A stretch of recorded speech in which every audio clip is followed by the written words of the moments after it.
Aviez-vous l'impression d'avoir un tempérament plutôt colérique? Lorsque vous êtes contrarié, par exemple, vous ressentez que vos émotions montent comme une lave, ça va péter, ça va crier, ça va partir dans tous les sens. Eh bien attention, la colère, c'est un péché capital dont on vous parlera aujourd'hui. À tout de suite.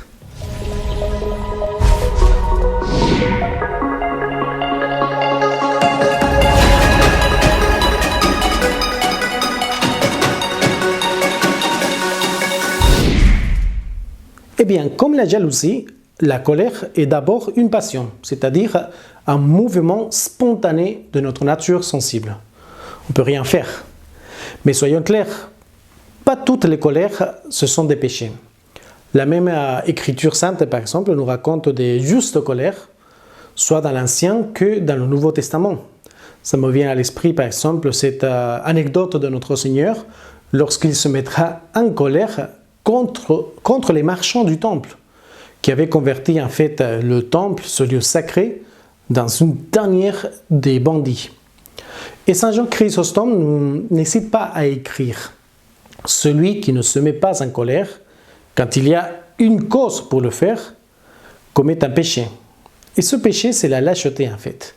C'est-à-dire qu'on ne se met pas en colère parce qu'on a peur de la confrontation, alors qu'en tout état de cause, nous avons l'obligation de défendre la vérité et nous avons l'obligation, en quelque sorte, de nous mettre en colère pour la défendre. Mais comment être certain que la colère est au service d'une cause légitime? Alors, il y a 3 conditions impératives. Que l'objet soit juste, qu'il y ait une intention droite et une réaction proportionnée. Et du coup, la colère devient un péché lorsqu'elle est injuste, quand elle est vindicative ou démesurée. Voyez? Par exemple, quand on parle d'un objet juste, c'est quand vous êtes objectivement face à une injustice, à quelque chose qui vous énerve. Par exemple, à la maison, quand un enfant il fait une bêtise, objectivement, c'est quelque chose qui ne va pas bien, et donc on peut dire qu'on a le droit de se mettre en colère. Mais nous devons avoir une intention droite, c'est-à-dire qu'avec notre colère, vouloir corriger de manière bienveillante, bien sûr, la bêtise, par exemple, de notre enfant à la maison. Et du coup, la 3e chose, la réaction doit être mesurée. Notre colère, cela doit être pour aider la personne et pas pour l'écraser. Du coup, s'il n'y a pas de ces 3 conditions, alors faites beaucoup d'attention. Parce que vous pouvez tomber dans le péché de colère. Eh bien, étant donné que la colère est un péché capital, il peut forcément engendrer d'autres types de péchés, bien sûr. Alors, par exemple, nous pouvons tomber dans des péchés de pensée. C'est-à-dire qu'emportés par la colère, nous pouvons avoir un tas de préjugés, avoir des mauvaises pensées contre les autres, car nous ne maîtrisons pas nos colères. Et du coup, cela bouillonne tellement à l'intérieur de notre tête que nous pouvons partir à dire du mal, à écraser d'autres personnes qu'avec notre pensée.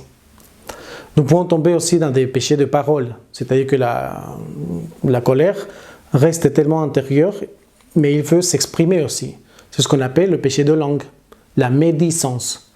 Lorsqu'on se laisse emporter par la colère, on peut détruire une personne avec notre langue. Un péché si récurrent, la médisance, que Jean Chrysostome disait qu'il y avait des personnes avec une langue tellement prononcée qu'elles pouvaient communier depuis le fond de l'église. Vous voyez, c'est une autre anecdote, par exemple, c'est celle de Saint Philippe Néri, qui a une personne qui venait se confesser souvent du même péché, de la médisance, de la critique. Du coup, le prêtre, il avait donné comme pénitence d'aller plumer un poulet dans les rues de la ville de Rome. Non? Lui, il était à Rome. Et après, il avait dit, et puis vous ramenez les plumes. Bon, la femme, elle revient plus tard en lui disant à Père Philippe que c'était une affaire impossible en fait, parce que la brise avait dispersé toutes les plumes dans la ville, et du coup c'était impossible. Et Philippe répondit: les paroles de médisance que vous avez prononcées sont plus difficiles à rattraper que des plumes, madame.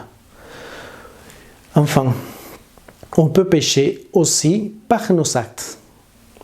Parce que lorsque la colère, par exemple, n'est pas maîtrisée, par la raison et peut partir très très loin en fait, jusqu'au point d'écraser, d'humilier, de blesser des personnes.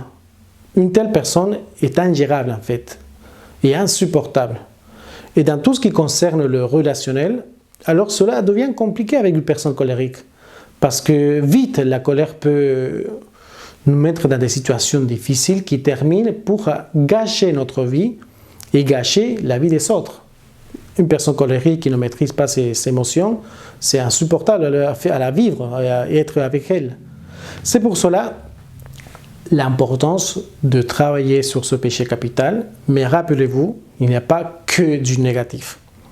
Une personne colérique qui maîtrise sa colère, ça peut être servi aussi pour un grand bien en fait, puisque ce sont des types de personnes qui sont aptes pour gouverner par exemple.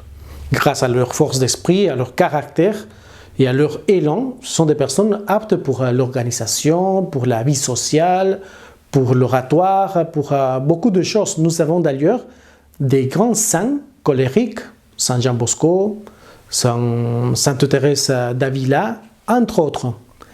Mais mal utilisée, elle peut devenir fatale.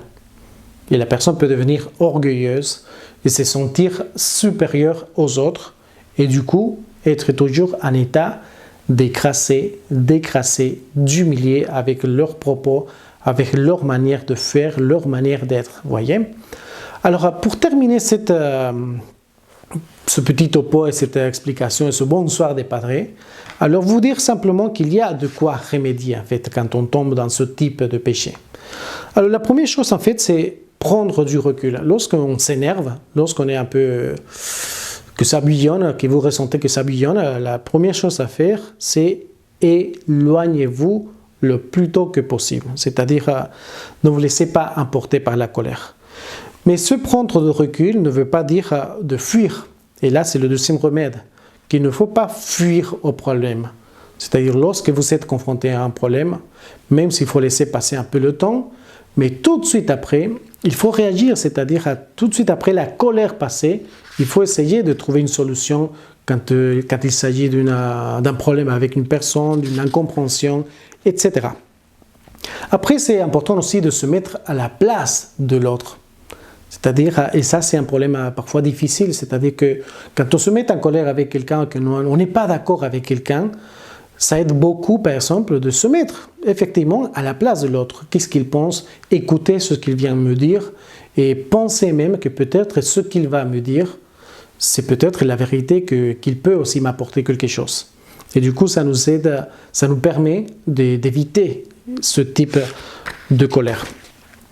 Bien, il y a d'autres choses aussi qui sont importantes, par exemple, exercer toujours la douceur, avoir toujours un esprit d'humilité, c'est-à-dire de cette vertu qui est contraire aussi à l'orgueil, nous aide à temporiser un peu les choses et à aimer aussi notre prochain. Une autre chose importante, renoncer au perfectionnisme. Combien de colères naissent des projets parfois avortés, c'est-à-dire qu'on n'arrive pas, une personne colérique qui veut faire beaucoup de choses et on ne maîtrise pas tout.